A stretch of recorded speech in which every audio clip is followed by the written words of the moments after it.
Bien, yo quisiera concluir hoy con unas observaciones acerca de lo que podríamos llamar los procedimientos de teorización de Aristóteles, ¿no? Porque recuerden, y esto está en los objetivos del curso, a nosotros nos interesa no solamente lo que plantea cada teórico o teórica, nos interesa también ver el momento histórico, contextualizar la teoría, pero también es muy importante leer la teoría literaria pensando en las estrategias que ha utilizado la persona que escribe para expresarse, ¿no? Es decir, de qué manera organiza sus ideas, mediante cuáles estrategias, ¿no? Y en ese sentido, nosotros tenemos que recordar que muchos textos teóricos, no estoy hablando necesariamente de la poética, muchos textos teóricos se asemejan, sobre todo los del siglo XX, al género del ensayo, ¿no?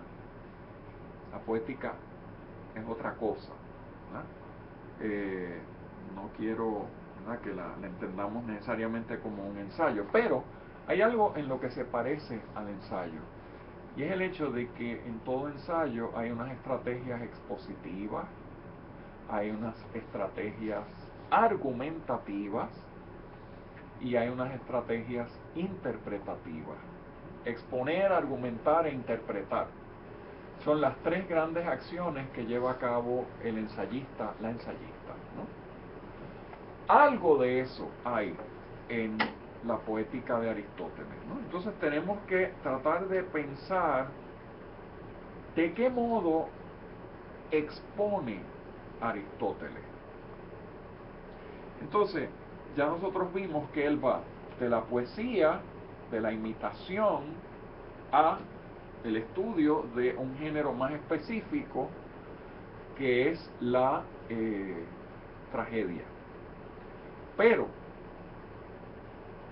en el desarrollo de su exposición hay algo fundamental, que es un procedimiento de teorización, que es lo que yo llamaría, citando las palabras de un ensayista mexicano, de Alfonso Reyes, el deslinde, ¿no? Algo que hacen muchos teóricos es precisamente deslindar, separar, ¿no?, su objeto de estudio de otros objetos de estudio, ¿no? Y en ese sentido, no es una casualidad que Aristóteles, para teorizar acerca del poeta y de la poesía, tiene que establecer un deslinde, una relación, pero también una separación frente al historiador, ¿no?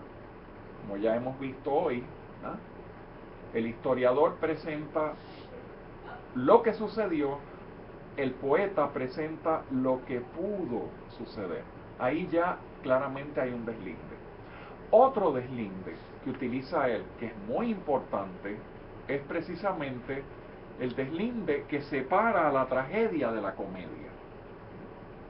La tragedia no solo es el objeto de estudio digno, ¿verdad?, sino que además presenta unos personajes elevados que tienen unos conflictos éticos, morales hasta cierto punto, y en eso se diferencia de otros personajes bajos que no se deben imitar, que serían los personajes de la comedia. Así que esa jerarquía y ese deslinde que él establece entre tragedia y comedia es parte de lo que podríamos llamar su procedimiento de teorización.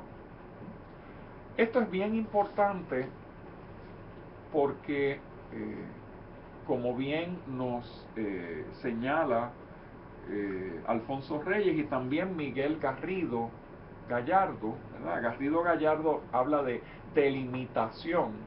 A mí me interesa más el término deslinde, porque es una imagen de espacio ¿no? Y de separación y contigüidad. Tiene los dos elementos, ¿verdad?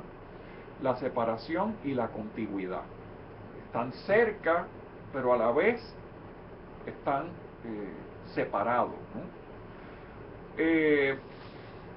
Alfonso Reyes fue un ensayista muy importante de la primera mitad del siglo XX en México. Era muy conocedor de la cultura y de la filosofía greco-latina, y él escribió a principios de los años 40 un tratado de teoría literaria. En América Latina también hay teoría literaria, eso es bien importante destacarlo, y lo tituló El deslinde.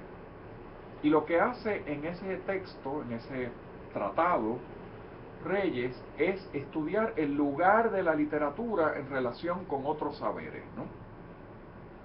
Y ver cómo la literatura se separa de la ciencia, se separa de la historia, se separa de otros campos y de otros saberes, ¿no? Pero hay algo que es muy importante que dice él, y es el hecho de que la literatura tiene la capacidad de trasladarse a otros saberes para traer la semántica de esos saberes y convertirla en literatura. Y en ese sentido, nosotros conocemos varios ejemplos de escritores y escritoras que salen de la literatura, van a otro campo, traen elementos y los ficcionalizan, los convierten en literatura, ¿no? Un buen ejemplo sería el argentino Jorge Luis Borges, ¿no? Que ya desde los años 40 establece un género en parte híbrido que él llamó ficción, ¿no?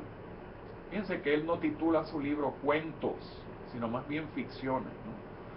Y las ficciones de Borges combinan el ensayo y la narración, ¿no? Pero también esas ficciones van a la literatura, van a la filosofía, van a la teología, van a la historia y ficcionalizan todo eso. Ahora, eso es posible precisamente porque, a pesar de que hay unas separaciones, ¿verdad?, un deslinde, la literatura como práctica creativa tiene la capacidad de trasladarse a otros espacios, traer elementos y convertirlos en literatura. En parte, yo creo que eso se lo debemos también a Aristóteles, ¿verdad? Porque precisamente en la poética él nos da un excelente ejemplo de reflexión teórica que se funda precisamente en esa capacidad de deslindar, ¿no? Separar, pero a la vez establecer relaciones, ¿no? Y como ya dijimos, el deslinde fundamental que él establece se da entre, por un lado, el poeta, ¿no?, y el historiador, y por otro lado, la tragedia y la comedia. Ahora, esos deslindes que él establece son históricos, se dan en ese momento. Unos años después, unos siglos después, más bien, algunos escritores como Cervantes, precisamente cuando surgen los nuevos géneros, como es la novela moderna, van a alterar todo eso. Don Quijote, que pertenece a todo el mundo de esa aristocracia pobre, se lanza por la geografía española a dialogar con un personaje que tiene todo un elemento cómico, que es popular, ¿no? Entonces, el personaje elevado no es tan elevado y el personaje popular es inteligente, tiene una sabiduría popular, y ahí se rompe la dicotomía que se había planteado en la estética clásica, cuyo ejemplo mejor es la tragedia de Aristóteles.